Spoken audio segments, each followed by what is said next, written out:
क्या मनाजिर कल के थे। 26 तारीख वो दिन था जब सबको इंतजार था कि खान साहब पिंडी पहुंचेंगे, अजीम शान जलसा होगा, इसमें कोई दो राय नहीं थी। जो हमने मनाजिर देखे, जहां नजर जा रही थी जनाब लोग ही लोग थे, तिल धरने की जगह नहीं थी। बड़ी तादाद में लोग निकले और सिर्फ ये पिंडी इस्लामाबाद के लोग नहीं बल्कि पूरे मुल्क के कोने कोने से ये लोग उमड़ कर यहां पर आए थे। खान साहब उस वक्त जलसा गाह के अंदर आए भी नहीं थे, स्टेज पर चढ़े भी नहीं थे, लेकिन उससे पहले ही जलसा गाह मुकम्मल तौर पर भर चुकी थी। और यकीन जानिए ये बात गलत नहीं है कि वाकई में अब जलसागाह छोटी पड़ने लगी है खान साहब के जलसों के आगे। जितनी बड़ी तादाद में लोग निकलते हैं, खान साहब की तकरीर चल रही थी और रोडों पर रश था कि किसी तरीके से उस जगह जाने को मौका मिल जाए जहां से खान साहब का दीदार हो सके, खान साहब को देखा जा सके। यह खान साहब से लोगों की मोहब्बत का वालेहाना अंदाज था।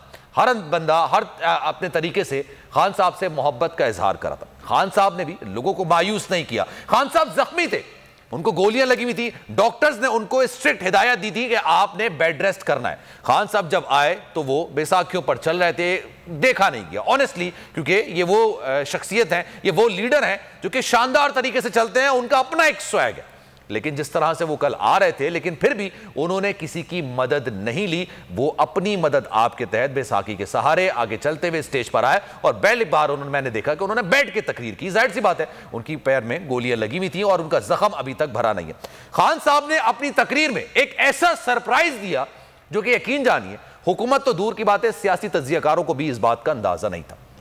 उनको भी नहीं अंदाजा था कि जनाब खान साहब क्या अनाउंस करने जा रहे हैं। इस बात पे तो 18 सभी इत्तेफाक कर रहे थे कि धरना नहीं होगा, धरने की कॉल नहीं दी जाएगी, इस्लामाबाद जाने की कॉल नहीं दी जाएगी, क्योंकि खान साहब भी सिर्फ इलेक्शंस चाहते हैं, वो चाहते हैं कि जनाब इलेक्शंस कराया जाए। लेकिन खान साहब ने एक ऐसी बात कह दी जो कि किसी के वहमो गुमान में नहीं थी।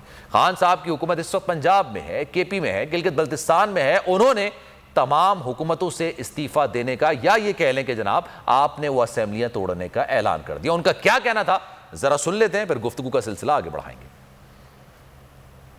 फैसला कर रहा हूं कि वहां नहीं जाना, क्योंकि मुझे पता है तबाही मचेगी, नुकसान मेरे मुल्क को होगा। लेकिन जो मैंने फैसला किया अब ये कि हमने अब इस निजाम का हिस्सा नहीं रहना। मैं अपनी सारी चीफ मिनिस्टर्स अपनी पार्लियामेंट्री पार्टी से अब मिलूंगा और हमने फैसला किया है कि हम सारी असेंबलियों से निकलने लगे हैं। मैंने अपनी चीफ मिनिस्टर से भी बात की है। मैं अब अपनी सारी पार्लियामेंट्री पार्टी से मीटिंग शुरू कर रहा हूं और इंशाल्लाह आने वाले दिनों में हम अनाउंस करेंगे जिस दिन हम सारी असेंबलियों से बाहर निकल रहे हैं। हम बजाय अपने मुल्क में तोड़ फोड़ करें, हम बजाय अपने मुल्क में तबाही मचाएं, इससे बेहतर है कि हम इस करप्ट निजाम से बाहर निकलें और इस मुल्क का हिस्सा, इस सिस्टम का हिस्सा ना बने।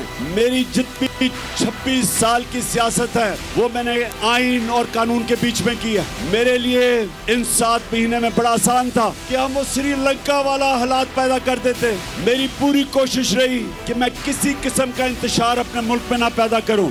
अगर यहाँ तोड़ फोड़ शुरू हो गई, सबके हाथ से गेम निकल जाएगी।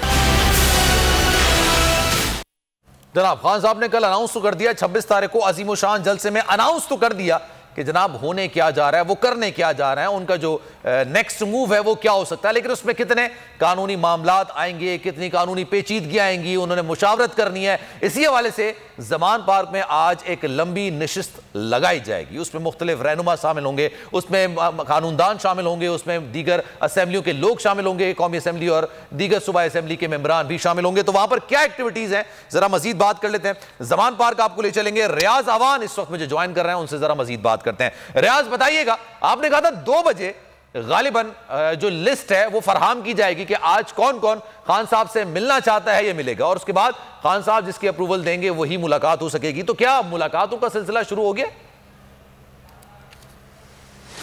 जी बिल्कुल, जमान पार्क के बाहर में मौजूद हूँ। अभी कुछ देर पहले मेरी पुलिस अफसरान से बात हुई तो उनका ये कहना था कि वो गेट तक गए थे ये चेक करने के लिए कि कोई फहरिस्त जो है वो खान साहब ने तैयार की है तो वो दे दी जाए ताकि जो लोग आएँ तो हम उनको अंदर आने की इजाज़त दें उस फहरिस्त के मुताबिक।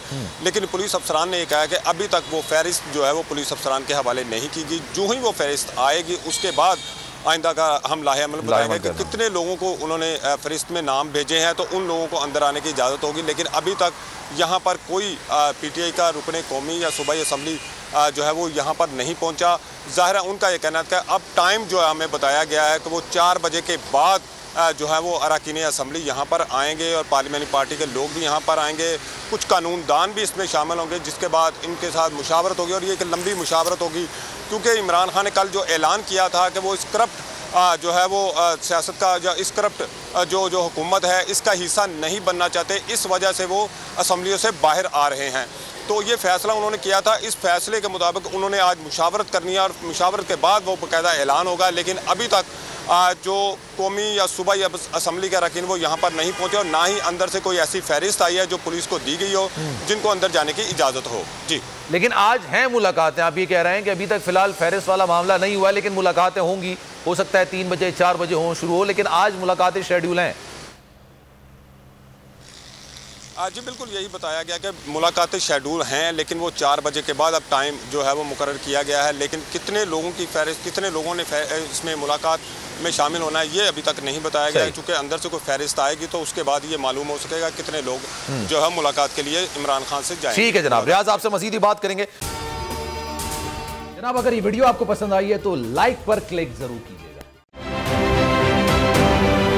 आप ये समझें, ये जो हक है ना, हक पे खड़े रहना और हक को बोलना, ये दूर से लगता है तन्हा हो गए लोग। आप खान साहब को देखें, तन्हा दिखाई देने, सारी जमातें मिलकर उनके खिलाफ हैं, लेकिन आज भी पाकिस्तान की आवाम उस हक की आवाज़ के पीछे जो है 80% से ज़्यादा आवाम उनके साथ है। सेम एग्जैक्टली इसी तरीके से बोल की कहानी है भाई, बिल्कुल अलग आपको तन्हा दिखाई देगा, हर जगह आपको खड़ा हुआ नजर आएगा, हटेगा नहीं किसी चीज़ से। और उसके साथ भी 80% आवाम अगर आज आप देखें तो उसे बोल दिख रही है।